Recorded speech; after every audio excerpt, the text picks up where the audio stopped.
This is Dr. Chalmers. Welcome to Wellness Insights with me, Dr. Chalmers.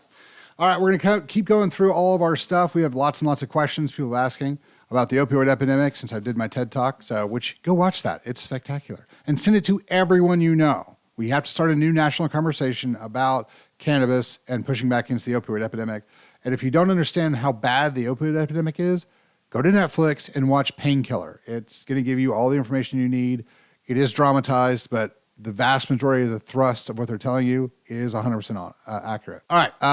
Okay, so we talked about this a little bit in my TED Talk. How do I address the concern about dosing cannabis? So the problem we get into is that if you're just smoking flower, smoking joints, that type of thing, it's real hard to get 5 or 10 milligrams. It really is. Again, the whole joint's not going to hurt you, but if you're a little bit too high to function and you're laughing all the time, you're not going to get you through your day.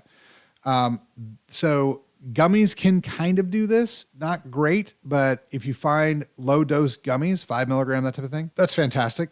But the strips, the sublingual strips that I like, so if you're out and about, game8strips.com, that's a Delta 8 strip. It is at the moment legal in 30 something states. So I would grab as much as you can because they're going to make that illegal. Probably by the end of this year. And they have no plans of making cannabis legal for medical in any of the states where it's going to be illegal. So grab what you can because you're going to need it. The way the strips work is that you can cut them in half, in thirds. You can cut a sixth. You can cut just a little tiny sliver off. And that's the way that we dose it because you know it's a 20 milligram, 25 milligram strip, depending on what you're getting. And so if you cut it in half, so obviously math, if it's a 20 milligram, cut it in half, it's 10 and 10. You can't really do that with gummies, though. The way that it works with gummies is that they kind of clump up, that the active ingredient kind of clumps up. And so if you have a gummy like this and it's all over here, if you cut it in half, all of it's going to be here, none of it's going to be over here. Or you're going to get 70, 30. It's very, very difficult to dose them with gummies. But with the strips, since they're evenly applied, you can cut them up like that and be really consistent. So you can know, I need a third of a strip to go to sleep. I need a quarter of a strip to do this. So that's been really good. One of the ladies found out that we gave this to, she found out that a third of the strip would have the same pain fighting power as a 10 milligram oxy, which is pretty impressive because that's 10 milligrams of basically heroin. Heroin and oxy are the same strength. They're stronger than morphine. Morphine is a 1 on the scale, and heroin and oxy are about a 6 or 7. So it's fentanyl, by the way, is 179. So fentanyl is ridiculously stronger. And it's used all the time in hospitals to help knock people out. It is a functional drug. It is needed for surgery. It should never be on the street, though. So that's how we address the dosage piece. Now, the fun thing is that, so let's say that you have a pain, and let's say it's in your son, and you give him a little bit, and it doesn't quite cover it. You can give him a little bit more, and okay, now I know. Now I know I need to give him a quarter of a strip, or a fifth of a strip, or whatever, to combat this issue. That's how we did it with his surgery. I gave him a little bit. He was like, it helped, but not really. I gave him a little bit more. And he was like, okay, that helped. And so I was like, okay, those two added together is what we needed. And so that's how we dosed it. Really, really simple. So, and I talk about that in the TED Talk. So like, we'll add that clip in here just so you can see about what I did with my son. What solution did I give? The sublingual cannabis strips. That's it. Game8strips.com. We have a couple groups that we're talking to about doing actual real pain studies with them. And so hopefully we'll have a specific one tailored specifically for pain in California soon. If the rest of the country can get on board with decriminalizing medical use nationally, we'll be able to ship those strips all over the U.S. and people can use those instead of opioids for all their pain.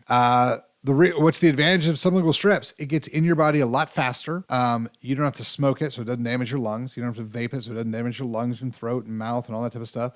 And it doesn't go through what's called first pass, which is where it has to go through the liver first. So it's a lot cleaner, a lot safer way of doing it. It's faster, and there's no smoking involved. So it's awesome. How does the administration of cannabis via sublingual strips differ from the methods of gummies and pills? Just kind of answered that one. What's the typical activation time for sublingual strips compared to other forms? Oral stuff that you're going to do, so gummies and brownies and cookies and stuff like that, 30 to 45 minutes before you get functional activation. Strips, you're going to look at anywhere from 5 to 20 minutes. Just depends. So under the tongue or on the cheek. If you put them on your tongue, you're just going to swallow most of it. So under the tongue or on the cheek, in the front of the gums also works as well, like a dip. But that's how we do that one. How do I refute the notion that cannabis produces substantial unwanted psychological effects? Because all of the research that says it does is bullshit. It is hilarious. Like I read one about how it causes, what was it? Schizophrenia. Like the problem was that when you read the research, like we had these 6 people and they like cannabis and they all ended up with schizophrenia when they got older. So, is that the cause? It did not discuss any psychological trauma. It did not discuss any genetic run. So like, did the parents have it? Did the grandparents have it, have schizophrenia? There was no studies beforehand. They were just like, hey, we found these kids and they ended up with schizophrenia and they liked cannabis. Okay, yeah, so you take 1,000 kids, they all like cannabis, and then 6 of them end up being schizophrenic, and so you single those guys out and say it was because of the cannabis? That's trash. That's the dumbest thing I've ever heard. There are no real research that shows any deficit because of cannabis ever. All the ones are trying to say, well, you know what? These kids smoked a lot of pot when they were 13 and now they're dumb. Okay. What? There's a lot of people I know who were smart when they were 13 that are dumb now because they just didn't apply themselves. So trying to say that it was because of the cannabis is foolish. I have tons of people that I know who I think are really smart lawyers and doctors and engineers who've been using cannabis since they were teenagers. So I have not seen any research, and I read research all the time, and I would 100% not get into this and put my name behind it if I had any research that said that it did anything negative. One of the things we do see a lot is that people like it. They like the way the person they are on it. They like the way they feel. They think that they're more calm, more relaxed, that they laugh easier. And they think, hey, those qualities are something I want in my life. That was my decision. I like the person I am when I'm on cannabis. Now, let's walk through this one real quick. There's a difference between having 1 shot of vodka and 7 martinis. If you have 7 martinis, you're going to be hammered. You're going to be drunk and sloppy and silly. And yes, you're drunk and you're hammered. If you have 1 shot of vodka, are you drunk? Most of us is going to say no. Are you under the influence of alcohol? I still have lots of people who are like, not really, because you don't have the effects. I'll grant you, yes, you're under the influence of alcohol. Now, here's where we get into it. If you consume a little bit of cannabis, are you high? That's a question we're all going to have to answer. This is why I want a new national conversation about cannabis. Because I would tell you that if no one can tell and you're just relaxed and you're calm and you can function, that you're not high. Now, when you're sitting on the couch and your eyes are pink and you can barely see through them and you can't move and you're laughing at everything, yeah, you're high. Yeah, there you go. You're high. But there's a therapeutic range in here where you don't have any pain. Your stress is gone. You're relaxed. You can finally calm down. You can digest all your food. You can just be at peace with the world around you. You can laugh a little bit easier. In this case, yes, you're under the influence, but I wouldn't consider you high. Again, we're going to need to come up with a definition where we all can agree on that one. But like being drunk, you can look at somebody who's had 1 shot and be like, I don't think you're drunk. And then we all know what drunk looks like. So I think that we need to have that conversation in there as well. Under the influence versus high. That's kind of how we kind of look at that one. Which part of the brain does cannabis have the ability to affect, and how does this impact anxiety? Well, if you specifically are talking about anxiety, that's the amygdala. So the amygdala is in the temporal lobe, and it is responsible for all the bad things in the world. Fear, hate, anger, terror, stress, anxiety, all that stuff. So that's the big issue with how it affects the brain. It affects the amygdala, and we want it to affect the amygdala. It does not affect the pons, like I said earlier, so you can continue to breathe as much as you want to. It has more impact on the temporal lobe than anything else, which is really good because that's where epilepsy comes from. So we can actually suppress temporal firing, so a seizure is abnormal firing in the temporal lobe. Okay, so if we can decrease firing in the temporal lobe, guess what? All of a sudden we've decreased seizures, and that's what we see with all of cannabis and epilepsy. So that's why epilepsy and cannabis work so well together. because of that suppression of abnormal firing in the temporal lobe. It does have some suppression function to the frontal lobe, so you're not going to be able to think nearly as depending on how much you've consumed and where you're at. You might have anywhere from 0 to 10% functional command loss. I will tell you that as a personal thing, something I'm super not proud of, there's been lots and lots of times in my youth where I would drink too much and then drive home. I know it's stupid. It's the worst thing I've ever done. It's terrible. But I've never consumed cannabis and then thought, I should drive. In fact, there's been a couple of times where I was supposed to leave at a certain time and I went, no, I don't feel like I'm good to drive. I'm going to wait 30 minutes, which has never happened with cannabis, with alcohol. So as far as making bad decisions, I have not seen it. Like, you're going to say silly stuff because you think it's profound, but that's about it. And the worst thing you're going to do is eat too much. That's, from what we've seen, that's basically what's going on. How much do I emphasize the importance of shutting off the amygdala? My entire practice is based around quality of life, like wellness is the quality of life over time. Shutting off stress is the number one thing I try to do. And so shutting down the amygdala, calming it down, the thing that tells you that everything is terrible, that you're scared, that you have stress, that, all the negative things, fear, hate, anger, terror, how important is shutting that off? Really important. Really important. So yeah, this is a daily thing. We should start working on this. How do I connect anxiety and stress to the function of the amygdala? I just kind of told you, it is directly 100% linked. So I will tell you this is kind of silly joke, but it's also kind of silly true. I will consider cannabis a nutrient, because the definition of nutrient is something that the body requires in order to function normally and survive. If you didn't have any cannabinoids in your body, your brain would no longer work. Your endocannabinoid system, which is inside of you right now, regardless if you've ever consumed cannabis, it is in there, and we're using cannabinoids to make the brain and spinal cord function. Your entire CNS is directly dependent upon those chemicals to function. So adding in a different cannabinoid structure that helps your body to function, and helps your brain to function in the way that we want to, I'm going to consider that a nutrient. Tongue in cheek, kind of funny, kind of true, that type of thing. So, but that's just a fun thing that I like to throw out. All right. How did I personally encounter the issues we discuss in the talk? I have tons of stress. When you're launching multiple companies, when you're trying to keep people alive, when people text you in the middle of the night and their kids just in a car wrecks and stuff like that, and these kids, there's a lot of kids that I've been working on. I've been doing this for 16 years.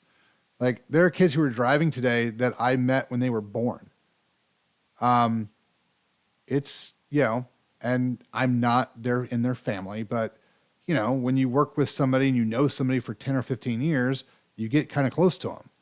So, there's that type of thing. So, I love cannabis for the stress relief piece. I've quit drinking alcohol because, take it however you want to. If it helps your life, fantastic. There's too much research for me right now to say that it's worth taking, it's worth consuming. I still do a very little, but as far as stress goes, I'll take a strip. And that is by far my favorite way to go. I personally use it all the time to help with stress, help with pain, that type of thing. So it's a big deal. So what was the reason I gave my 10-year-old son, why did he have the surgery? Because he's my son and he does silly things. And he fell off a merry-go-round and broke his arm. He had to have surgery and had a plate and 6 screws put in his arm. And when he first had it done, we didn't have the strips and we had to give him opioids. And I'm not happy about that. But after he had the surgery, when he had the surgery to have the plate and 6 screws removed, there was no choice. There was no way I was going to give him opioids. So we gave him the strips and it worked just fine. And we talk about it in the TED Talk, so I'll play that clip. But yeah, so that was the reason. I'm not giving my kids opioids ever again. Ever. Watch Painkiller if you're worried about why. So this is a great question. How did I approach the dilemma of using opioids for my son's pain management? I talk about this a little bit in the TED Talk, so we'll play that clip now. So I was really worried about how everybody was going to think, whatever I was going to think, if I was going to get in trouble. I'm not giving my kids opioids. I'm just not going to do it. And so we gave him the strips. I knew he was going to tell people, which he did. But I'll tell you, man, I was very, very surprised. All of the parents came up to me and were like, that was really smart. They were like, we don't want to give our kids opioids either. And we got to talk about it. And what's funny is that, my kids go to a really amazing small Christian school in the center of Texas. So, that's one of those things where you're like, what are people going to think? And I really love the school and I really didn't want to have any problems. And everyone's been super cool about it. They were like, that was really smart. It was the best way to go, not giving your kids opioids. And so we got to talk about it. And now all the parents are on board. Now they all understand. They've looked at the research. There's a bunch of docs. There's a bunch of really, really smart people in the school. And we're all kind of on the same page. And so I was wrong to assume that the people around me were just going to think it was bad. And so since then, I've spent a lot of time talking to a lot of people, and I have not found anyone who's against the medical use of cannabis. And I've started to look. I'm trying to find somebody who's like, no, we should just use opioids. We should not allow for cannabis use by doctors. I'd love to know what their argument is. I just haven't found anybody who actively is saying that doctors shouldn't have access to cannabis. So I think those stereotypes are going to change. We're going to do a whole bunch of stuff on stereotypes in a minute, but that was a big piece for me. I was very, very happy to see the outpouring of support for any alternative to opioids and how little people cared in a negative manner. Lots of them were super positive, but no one really had any negative issues with it. Like, it was really, really refreshing, and I'm really happy about it. How did it affect my son's pain management? A lot. So this is more information, and I have all the pictures if any of you want to throw up.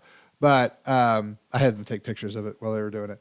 They had to chip the bone off of his plate because the bone had started growing over it. So imagine that. So they make an incision about this long.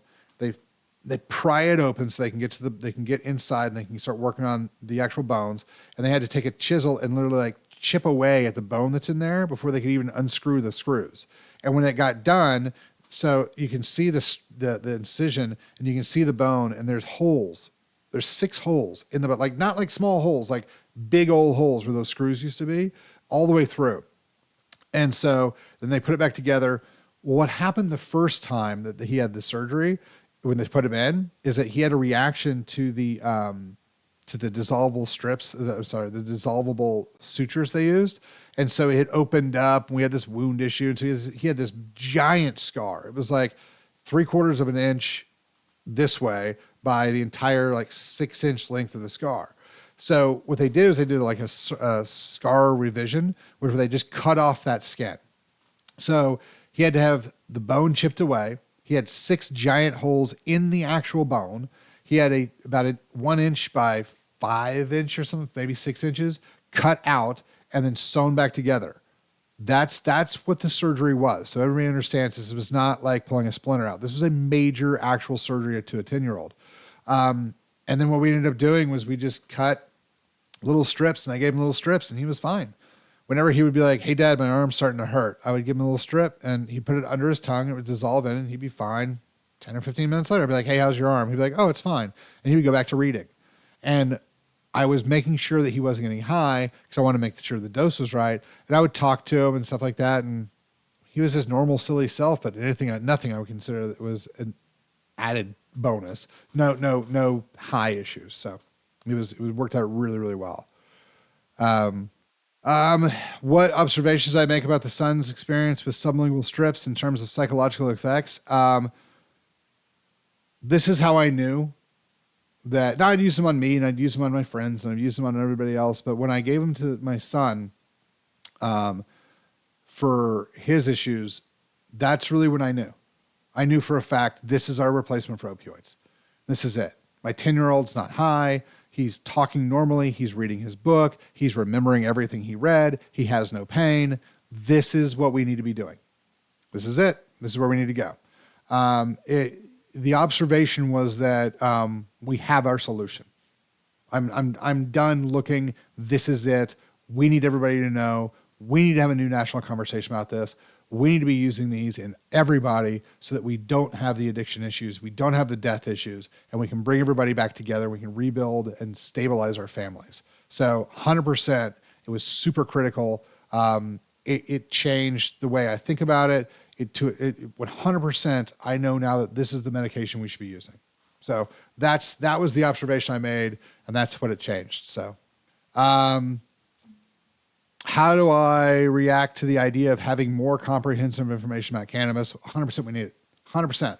We need more research, and we're trying right now to get our cannabis strips in for pain research in California. We're pretty sure that's going to get knocked out. I will talk about that more than you guys want to hear. But because like I said, man, we've got to give options other than opioids. We have to. But no, we need all the information we can. I'd love PET scan function. I'd love long-term studies. All of it. Like we need but I'm an information guy. Like I want more information, not less. I think the bigger picture you paint, the more dots you have, the easier it is to see patterns. The easier it is to see function. So I would love to do more research. If you guys are doing research out there, actual research, get hooked up with us. I'll give you the strips to test with. Let's get it knocked out. Let's make this stuff work. What statistical evidence do I have regarding the impact of cannabis legalization? There's an NIH study. By the way, real quick, for those of you who don't understand, you don't get to just say whatever you want to in a TED Talk. When you do a TED Talk, every single thing you say, if you don't have solid research to back it up, they will kick your talk out. You don't get to, they won't publish it. So every TED Talk that's published, the research has been looked at, reviewed, and proven to be functional accurate. So that's the deal. So there was a research study that showed 24%. So the states that legalize cannabis see a 24% drop in opioid overdose deaths within the first year. That is significant. So that was from the National Institutes of Health. And again, remember, if we think that there's any bias, they're biased against cannabis, not for it. So that 24% number might be higher, but it's pretty solid. But here's the thing. People who know, now that the doctors are starting to know and people are starting to know, people choose cannabis over opioids every time we can. So, I mean, it doesn't take a rocket science to figure out, as a doctor, am I going to give you something that was going to kill you and make you addicted to it and make me a terrible, horrible human being? Or am I going to give you access to something that's not going to kill you and not going to make you addicted to something? Of course the doctors are going to choose cannabis if they can. That's the thing. So it doesn't make any sense that the numbers wouldn't get better, because if doctors have access to things that are going to make our patients healthy and function, that's the one we're going to choose. So, of course, the numbers are going to come down tremendously. All right. What societal impact does the decrease in opioid prescriptions do to the cannabis legalization highlight? Okay, here's the thing. If we can decrease the prescriptions written, we're going to decrease the addiction. We're going to decrease the death. So what it ends up looking like is, if a doctor has another option, this is the amount of prescriptions written is really a how do the doctors use this? That's what this question is. So if you have 1 million prescriptions for drug X, but it's killing people and horrible and terrible, but there's no options, guess what? Next year, you're probably going to have 1 million prescriptions for drug X. But if all of a sudden something comes along, you're like, hey, look, this is now legal. It is super safe. It will take care of the pain just like drug X, but it won't kill anybody. The doctors are going to write whatever is not drug X. Will this help my patient? Yes. Will it keep them from dying? Yes. This is my new first choice. And that's where we need to go. This should really highlight that the doctors want cannabis. The doctors are using cannabis instead of opioids. The doctors who are supposed to know what they're doing are choosing cannabis. Now, one of the things I will tell you, the only thing I didn't like about the painkiller deal is that the light it put some of the medical doctors in. What you have to understand is that all doctors want to help people. That's why they got into what they're doing. We didn't have anything to help them with. Yeah, pain sucks. Pain's terrible. And for a while, we all thought, hey, this is great. This is working. And then they found out that it wasn't. So that's the only downside. But as soon as docs have an option that's better, they'll use it. That's why I'm trying to highlight the fact that people died less when they had cannabis instead of opioids. It's a greater choice. It's the better choice. The doctors know it and they're going to use it. The more people find out about cannabis, the more we change the perceptions of the 40 years of telling people how bad it was. And now we give them the real information. I think you're going to see this get even better. What significant change do I believe is necessary regarding our cultural view of cannabis? We need to talk about this more. We need to have the real information out. We need to have experts. Like I will go talk to anybody on any podcast. I will debate anybody that wants to know. Let's sit down and let's talk about this. Let's talk about it. We've been telling the government's been telling us since I was a kid, since the late 70s and the 80s, that cannabis is the worst possible thing in the world. It's a gateway drug. You know, you're going to smoke one joint and then you're going to be crazy. You're going to smoke one joint and then it's straight to crack, which is never panned out in any real research. I know a lot of people who were like, I used to do coke, but I really like cannabis. I quit doing coke and now I do cannabis. I quit drinking alcohol because of cannabis. So, I mean, we just need to talk about this more. We need to, if our culture can have another conversation about it, a real honest conversation, that's what's important. Why do I emphasize the importance of keeping an open mind in addressing the opioid crisis? Because we've all been told that cannabis is terrible for you and it's going to kill you and be horrible.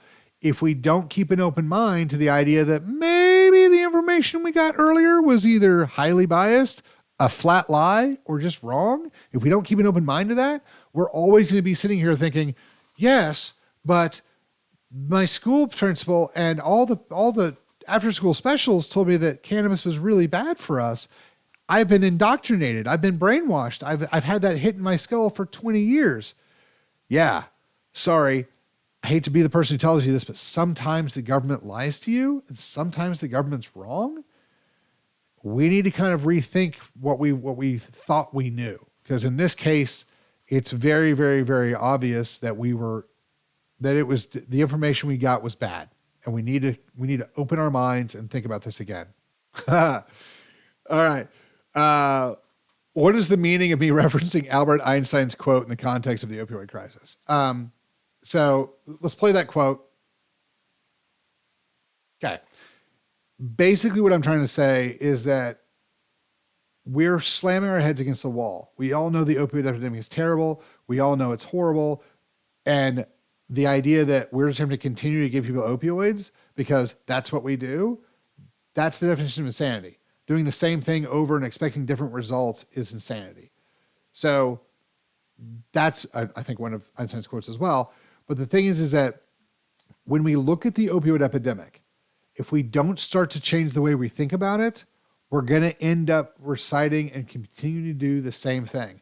The thinking we use that got us into the opioid epidemic, if we don't change that thinking, we're never going to get out of it. We're never going to fix it. We have to have a new level of thinking. We have to start thinking, hey, by the way, highly addictive things that affect the pawns is probably not something we should hand out on a mass scale. Maybe. I mean, that's a pretty solid thought in my opinion, but that's not what we're thinking right now. So, you know, that's we're going to have to change the way we think about cannabis and about opioids if we're going to solve this issue. What message do I leave the audience with at the end of his talk? I hope that I gave you some information that maybe would help you rethink it. Maybe would allow parents and kids and doctors and patients to have another conversation. Be like, look, we learn new things all the time. And sometimes when we learn new things, we find out that the old things we thought we knew were wrong. Let's have this talk. Let's sit down and be like, hey, you know, maybe we need to do this differently. I will tell you as a kid who's been told by his parents for, you know, since I was born that cannabis or marijuana or whatever is horrible and terrible. You should never, ever use it. Now going through and watching my parents talk about how beneficial it is and listening to them talk to other people about how, you know, they should get off their opioids and use cannabis. It's really, really nice. I'm hoping that the rest of the baby boomers and the rest of people my generation and can get together and have this conversation and be like, we need to move in a different direction. We need to move away from opioids and towards cannabis. And if we come up with something that's even safer than cannabis, great, we can use that. I don't care. We just got to get off the opioids. Cannabis is just the most obvious solution because it has so many benefits and so few negatives. We really need to kind of move in that direction. So I hope that that's kind of what we left the audience with, was that, we need to have a new conversation about this. So, like, I'm open for whatever, whenever. I'd love to talk about this. I talk about this on Cannabis Talk. I talk about this with everybody else, but we all need to start having this discussion because we need to legalize medical cannabis, and we need to start using it instead of opioids. Like, doctors need to be prescribing cannabis instead of opioids. So hopefully that's what everybody got. So that's all the questions we got. That was a lot of questions, but apparently if you put a TED Talk out, people have questions. So if you guys have any questions, hit us up, questions@chalmerswellness.com. Thanks.